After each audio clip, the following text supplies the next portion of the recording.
এখন বাজে 12:46, প্রায় একটা।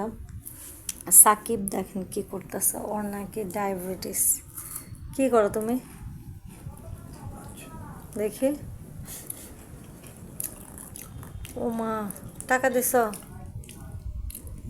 টাকা দিতে হবে, অবশ্যই 20 টাকা পিস এটা। গিফট করে ফেলো। না, বিজনেসের কোনো খাতির নেই।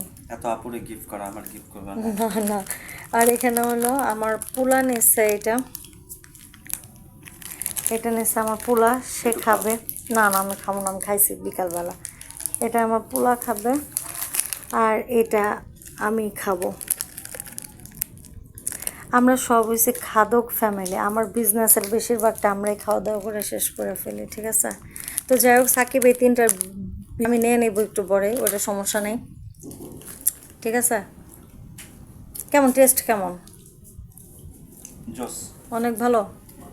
দাও দাও দাও, ওই যে তোমার এনে টাকা, মানে ব্যাগের থেকে টাকা দাও, 60 টাকা দাও। দাও দেখি কত আছে, বেশি দিলে বেশি দিতে পারো। তাহলে এনে তো অনেক টাকা, আমি অবশ্য বেশি নিব না। নাও। এই যে আমার প্রোডাক্টের দাম নিলাম, এই যে নাও তোমার আরও টাকা। সাকিব, কেমন টেস্ট সাজিন? জোস জোস জোস। এই যে 60 টাকা আমাদের তিনজনের, থ্যাংক ইউ খাওয়ানোর জন্য। ওয়েলকাম। এই বিস্কিটটা অলরেডি স্টক আউট, এটা 6 পিসের মতো রাখছিলাম আমরা টেস্ট করার জন্য। এটা অনেক মজা, আসলে ইন্ডিয়ান প্রত্যেকটা বিস্কিট চকলেটই অনেক মজা। এই যে আমার ছেলেও খাচ্ছে। কেমন বাবা? খুব ভালো। Good test. সাকিব, এটা শেয়ার করো কেমন, তোমার তো ডায়াবেটিস। Thank you.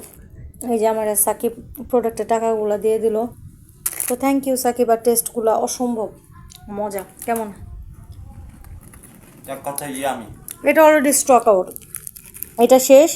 কিন্তু সাজিন যেটা খাচ্ছে এটা অ্যাভেলেবেল, এটা অর্ডার করলে পেয়ে যাবেন। অরেঞ্জ ফ্লেভারেরটা অ্যাভেলেবেল, কিন্তু এটা অলরেডি স্টক আউট।